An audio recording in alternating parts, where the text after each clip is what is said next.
ওকে, আসসালামু আলাইকুম। আজ আমরা যে কাজটা করব সেটা হলো যে কুড দিয়ে আমরা কিছু প্র্যাকটিস করব।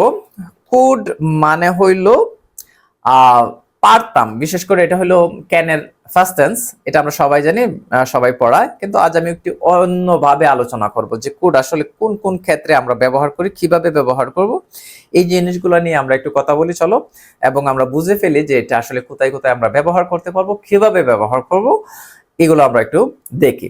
সো প্রথম যে বাক্যটা তুমি দেখতে পাচ্ছ নীল কালার, সেটা হলো যে you could try to solve her problem. So you could try to solve her problem, এখানে আমি লিখেছি যে ফিউচার। তুমি কি করতে পারো? তুমি তার প্রবলেম সলভ করতে পারো। তুমি না সরি, তুমি তার প্রবলেম সলভ করার জন্য চেষ্টা করতে পারো।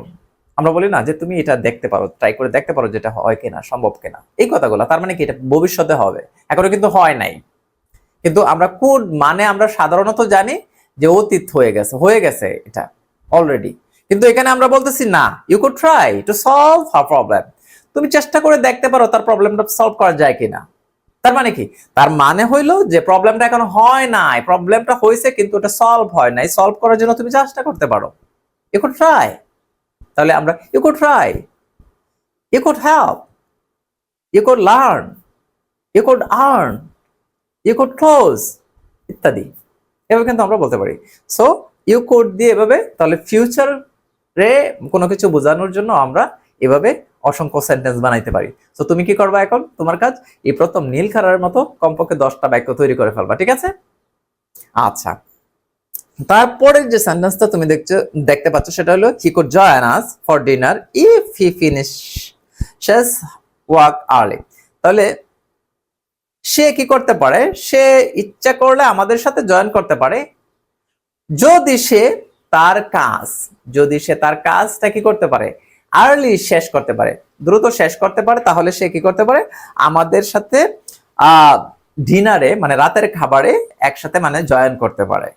তাহলে এই কথাটাও কিন্তু ফিউচার, মানে ভবিষ্যতে হতে যাচ্ছে। তাহলে আমরা এখানেও দেখলাম যে কুড জয়েন, সে মানে এখানে কিন্তু ইফ এর ব্যাপারটা চলে আসছে। যদি সে একটা কাজ করতে পারে তাহলে সে কি করবে? সে আমাদের সাথে জয়েন করবে বা করতে পারে। তো এই জিনিসটা কিন্তু এখানে আমরা বুঝাইছি। একইভাবে হি কুড জয়েন অনেকটা কিন্তু উপরেরটার মতো কি সিমিলার, ঠিক আছে? এখন নিচেরটা দেখো তুমি, যেটা কমলা রঙের আমরা দিয়েছি, সেটা হলো I could ride bike.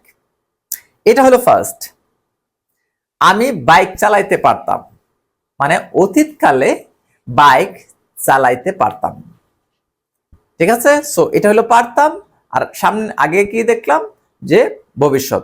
So এই কনটেক্সট গুলো আসলে আমরা বুঝে বুঝে বলতে হবে, অনেক ক্ষেত্রে অনেকভাবে বলতে হবে।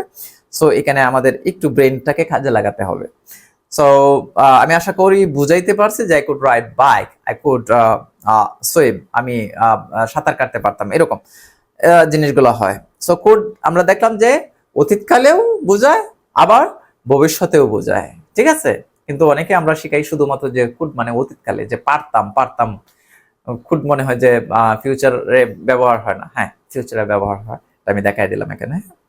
ওকে, এবং এখানে যখন আমরা রিকোয়েস্ট করি, পোলাইট রিকোয়েস্ট বিশেষ করে, মানে খুবই আমার সিনিয়রের কাছে বা আমাদের গণ্যমান্য ব্যক্তিদের কাছে যখন আমরা রিকোয়েস্ট করি তখন এভাবে করি, could you please help me, আপনি কি আমাকে একটু একটু একটু হেল্প করতে পারেন, could you please help me.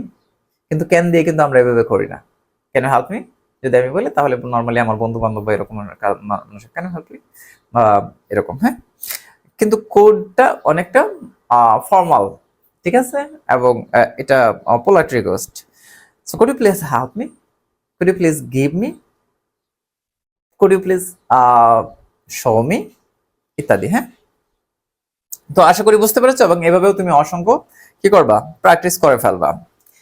এবং এখানে শেষে দেখতে পাচ্ছ যে কুড দিয়ে আমরা আরো কিছু প্র্যাকটিস দিয়েছি, সেটা হলো যে what if I couldn't speak English. এটাও কিন্তু ফার্স্ট, দেখো হোয়াট ইফ মানে হইলো কি হইতো, এখানে কি হইতো বলতে আমরা বোঝানোর চেষ্টা করি, কারণ কোনো সমস্যা নাই। I couldn't speak English, couldn't মানে কি কুড নট, হ্যাঁ, কুড নট এর শর্ট ফর্ম হলো couldn't. So what if I couldn't speak English, কি হইতো যদি আমি ইংরেজি বলতে না পারতাম, তাহলে কি হইতো? আচ্ছা, what if I couldn't ride bike, কি হইতো যদি আমি বাইক না চালাইতে পারতাম, অতীতকালে কিন্তু, হ্যাঁ। What if I couldn't get the job, কি হইতো, কি সমস্যাটা হইতো বা কি হইতো যদি আমি কি করতাম, জবটা না পাইতাম, আমি যে জবটা করি এখন এই চাকরিটা না পাইলে আমার কি হইতো? What if I couldn't buy the house, কি হইতো, কি হইতো বলো তো, যে যদি আমি এই বাড়িটা না কিনতাম? What if you couldn't marry her, কি হইতো, কি হইতো যদি তুমি তাকে বিয়ে না করতা, তাহলে কি হইতো? What if they couldn't play well, কি হইতো? কি হইতো বলো, যদি তারা ভালো খেলতে না পারতো, তাহলে কি হইতো? ঠিক আছে। সো এইভাবে কিন্তু খুব সহজে আমরা কোড দিয়ে বাক্য তৈরি করতে পারি, হ্যাঁ। এবং এগুলা বলে বলে কি করতে হবে, আমাদেরকে প্র্যাকটিস করতে হবে, কারণ এগুলো খুবই ইউজফুল। ঠিক আছে, থ্যাংক ইউ, আসসালামু আলাইকুম।